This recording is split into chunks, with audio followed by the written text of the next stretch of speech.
বিশেষ মই কি ক'ম, এই ৰাস্তাটো এনেকুৱা হৈ গৈছে, মানুহৰ যাতায়াত কৰাটো অসুবিধা হৈ গৈছে। ৰাস্তাটো মানে এনেকুৱা হৈছে, মানে ৰাস্তাটো এবছৰ হোৱাই নাই।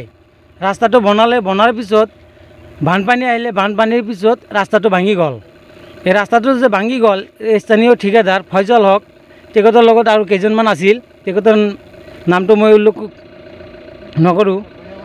তেখেতে এই ৰাস্তাটো অলপমান গুৰুত্ব দিব লাগিছিল। 3,70,00,000 টকাৰ কাম, এইটো কাম হোৱা নাই। টোটেল কামৰ দুৰ্নীতি হৈ গৈছে। ৰিফাৰিংটো যে কৰিব লাগিছিল, 5 বছৰ এটা ৰাস্তাৰ হেৰি থাকে।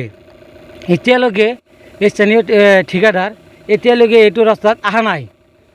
ৰাস্তাটো আপোনালোকে আহিছে, ভাল হৈছে। আপোনালোকে ভিডিঅ' বনাওক, ৰাস্তাটো সোনকালে যাতে ঠিক কৰে। তেখেতে মানে এই ইলেকশ্যনৰ টাইমত আহিছিল, আহি পেলাই এইটো ৰাস্তাত গৈছিল।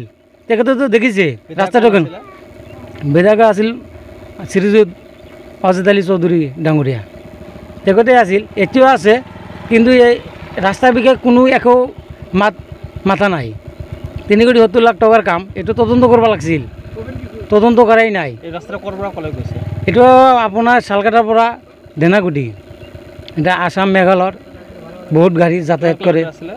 এইটো আছিল 4 কিলোমিটাৰ, 5 কিলোমিটাৰ কিমান হ'ব। সেইটো মেইন ৰাস্তা হয়। এইটো মানে আপোনাৰ ফকীৰগঞ্জৰ পৰা আপোনাৰ গাইবান্ধা ফকীৰগঞ্জ, আপোনাৰ আদি শিমলাবাৰীলৈ শালকাটা চাৰিআলি, এই বহু মানুহ, আপোনালোকে হাজাৰ হাজাৰ মানুহ গাড়ী আহি আছে। কিন্তু ঈদৰ সময়ত এইটো ৰাস্তা গ'লে 1 ঘণ্টা টাইম লাগে। 10 মিনিটৰ ৰাস্তা হয়, কিন্তু 1 ঘণ্টা টাইম লাগে। যেতিয়া গাড়ীটো যাব, দুৰ্ঘটনা হয়। সেইদিনা এটা ডেলিভাৰী লৈ গৈছিল, ডেলিভাৰীটো মই শুনামতে পথে মৃত্যু হৈছে। নাই, কেনেকৈ যাব? আপোনালোকে দেখিছে, চাওক ৰাস্তাখন কেনেকুৱা হৈছে। ৰাস্তাটো একদম বেয়া হৈ গৈছে। মই শুনামতে সেইদিনা এটা ডেলিভাৰী আমাৰ গোৱালপাৰাত লৈ যাব, ৰাস্তাত তেখেতৰ মৃত্যু হ'ল। কি ক'ব চৰকাৰক? কি হ'ব? চৰকাৰক এইটো আহ্বান জনাওঁ, মই